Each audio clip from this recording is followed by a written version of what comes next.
Hey everybody, Justin here from Statisticool.com. Thanks for checking out this video. I wanted to do a video on the use of computers in poetry and just give a little introduction to that topic. It's really fascinating, actually. Um, I think there's been some interest since like probably the 70s and 80s, or maybe even before that, when computers became, getting a little more common among people and available to the general public, and trying to see if they can do things like poetry.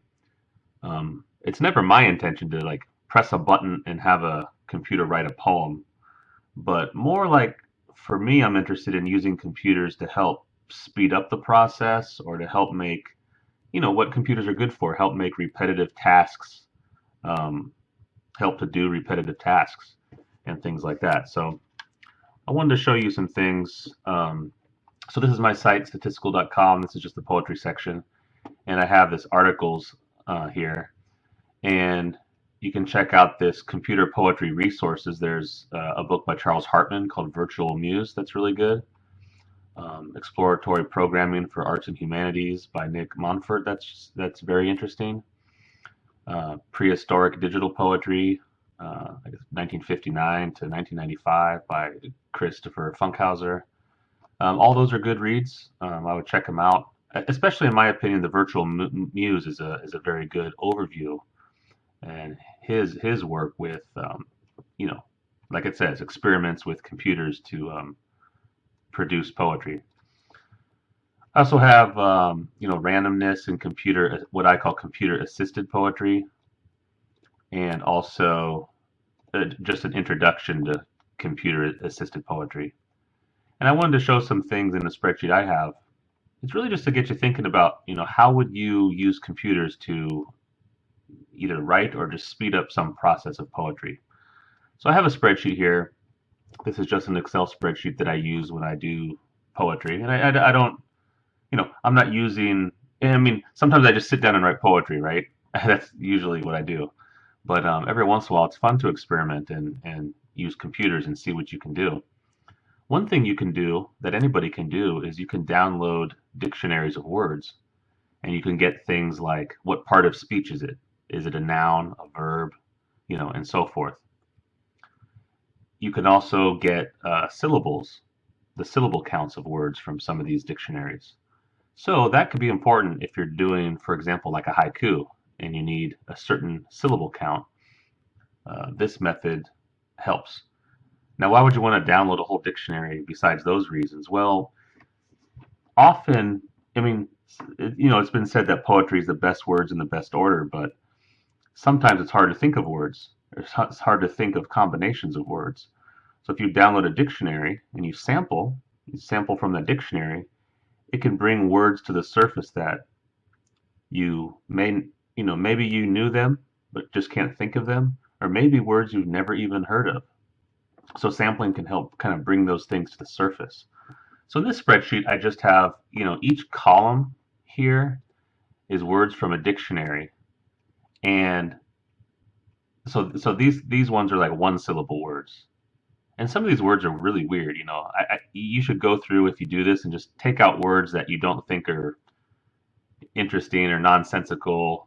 Like if I scroll through here, let me see if I can find an example. There's actually lots of examples where the words are like kind of weird because it's just somebody's dictionary they've assembled. Like, am I going to use the CST, like whatever that is? I don't even know what that would mean. Or ans toss, I don't know what that means either. So, if I've cleaned this up a little, but if I go through really and scrutinize it really carefully, I'd probably remove a lot more words. There's some names in here that can be taken out. But anyways, you get my point though. It's dictionaries you can download, and so I have columns that have 1, 2, 3, 4, 5, 6, 7 syllable words in them. So I'm just going to scroll over to get the 3, 4, 5, 6, and 7 syllable words. When you're writing a haiku, I guess just kind of how it's standardized for the most part. It doesn't have to be that way, but just kind of the 5-7-5 type of haiku, you don't need to consider words that are longer than 7 syllables because that's That's the largest syllable word you could use. But as you see, they're not probably that good for poetry. They sound like ingredients on the back of food or very scientific things. So, they're not that great for poetry, but nevertheless, it's possible some of them are. But it's just kind of, exploring those. And what you could do, like over here, if I scroll over, here I'm just sampling from those lists. So here I'm just sampling like a 5-syllable word. Here I'm sampling a 4-syllable word and a 1-syllable word and concatenating them with a space and so forth. And over here, I'm doing the exact same thing, but just doing all the possibilities for the ways you can arrange 7 syllables on the line. Now, I'm definitely not suggesting like, um, if I press F9 in Excel, it'll refresh the random numbers, so you can see kind of everything change. Now, I'm definitely not suggesting like, oh, you press a button and you have a haiku. No, no, no. You have to, you know, use this to get interesting words, interesting combinations, and edit like crazy, right? You can also make the sampling a little more intelligent. Instead of all completely random, you can modify that. You could change this kind of a code, whatever you want to call it in Excel, just to get words that words that you're interested in. Say you're looking to write a haiku about the word about, I don't know, something to do with trees. Okay, so you can say only show me words that have maybe have like the color green, leaves, branches, whatever you want, peace, whatever. You can do that. Or words that start with, if you're trying to get a certain sound, words that end in a certain letter combination or begin with a certain letter combination or whatever. I mean, it's up to you. You can make this very sophisticated or just use it as like a bag of words to kind of reach in, grab a random one, and see if it's something that would be good to have in a haiku or a poem in general. It's very good for creating ideas. I think it's very interesting. Now, another thing that you can do is found poems.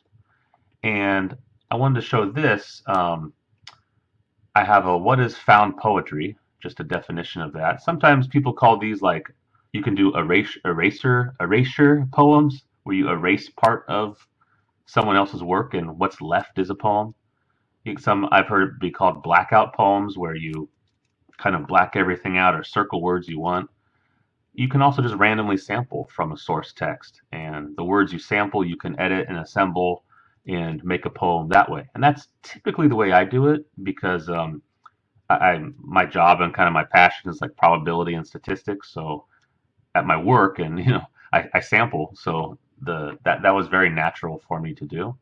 But I have a what is why found poetry, and so let me show you. Okay, let me show you that spreadsheet again.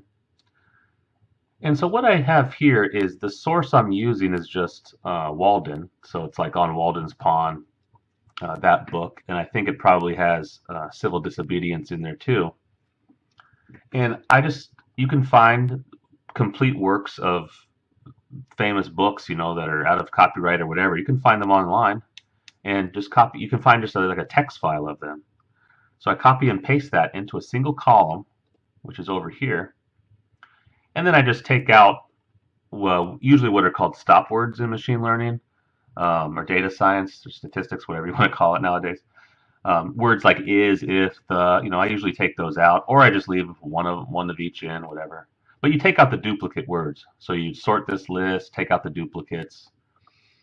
And over here, let me make this just a touch bigger. In these other columns, I'm simply sampling from that list randomly.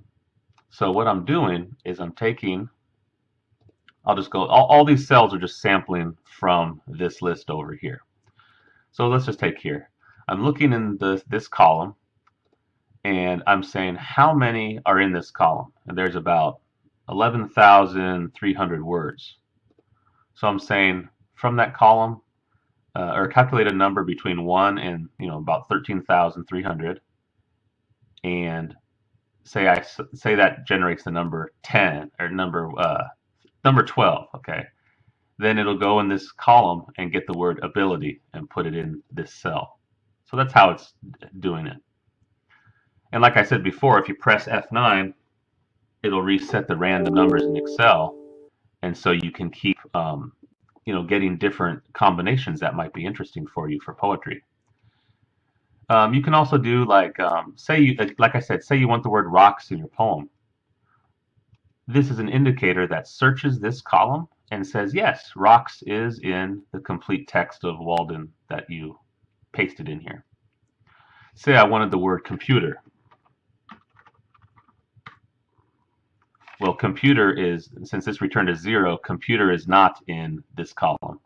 So I could not make a found poem from Walden that has the word computer in it. So that's an example. Another thing you can do is over here, I say you can enter like a substring. So you can say find all words that end in ing or something. And it will return a random selection of words that end in ing.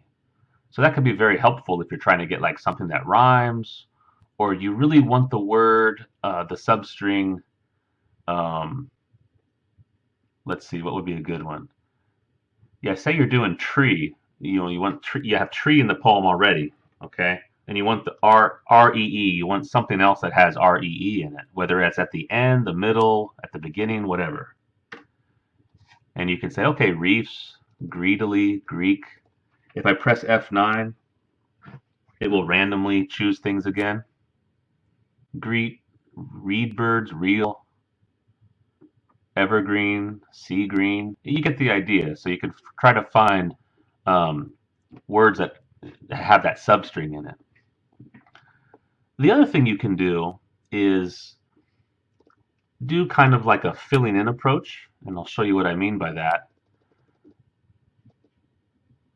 So what you can do is, like I mentioned, some dictionaries have, well, almost all dictionaries would have the parts of speech. Is it a noun? Is it a verb? And this is kind of like the Mad Libs game. You have a line and it says fill in a verb, fill in a noun, fill in an adjective, okay? So here I have, I have some templates, I think, therefore I am. And so all I do is I say I, verb, therefore I, verb, another verb, So you can get the ones that, like I said, absolutely don't make sense, but you can also get some interesting combinations, I think. And another one from here, like, let me show you, let's see, the verb of adjective. So it's just going to get a verb and get an adjective. And, you might be surprised with the combinations you can get that you would never, ever think of. Okay. Here I have one, and no disrespect, I have one John 3:16, just seeing if we get any combinations. I just generalize it. And then I have columns that are just lists of pronouns, adverbs, verbs, nouns, adjectives. Okay. And I have like tons of these from reading, things that I like and then just generalizing it. So here's one that just lists 3 different nouns. Where is the adjective noun? And then just fill them in. And it's just random, random combinations of these things, okay? So you can, again, the sky's the limit with these. I mean, I have so many here. Oh, another thing you can do, by the way, related to this, is you can turn parts of speech into other parts of speech. So you can turn nouns into adjectives. So here I select a random noun, and then I use the suffix to make it into an adjective. Here I have nouns that change into verbs, adjectives that change into verbs, and verbs that change into nouns. So you can see there's lots you can do with using a computer to help with poetry or writing. And like I said, it's not that you're pressing a button and having it write something automatically, it's more like these are things you would do anyway. You would, you would go through a dictionary and look for interesting words if you can't think of it off the top of your head. Um, so I think this, using computers this way, sampling certain ways, can definitely help improve your poetry. First of all, it can help speed it up by speeding up these processes that would take a long time, looking through lists of words, for example, calculating syllables of words. That stuff's already been done. Words that have certain substrings in it, I mean, that take a long time. And second is there's words that you don't even know that you know, or words that you forgot and words you've never even heard of. So that right there is something that brings all those to the surface for you to use, which is, I think, very, very good technique. And the last things, so it brings words to the surface, it speeds things up, but also the combinations is the third thing that's interesting. You can get some crazy combinations, some adjectives with nouns, for example, that you never ever would have associated before if you didn't have a computer to kind of put that in front of you, so to speak. But as usual, it's a process of a human process where you know you're still picking the best words, best order, changing things, editing, and all that. So but I just wanted to share that. I hope you found this interesting, and check it out. You can have some fun with this and make some pretty cool poetry or other writing too. So I appreciate you watching this, and I'll see you next video. Bye bye.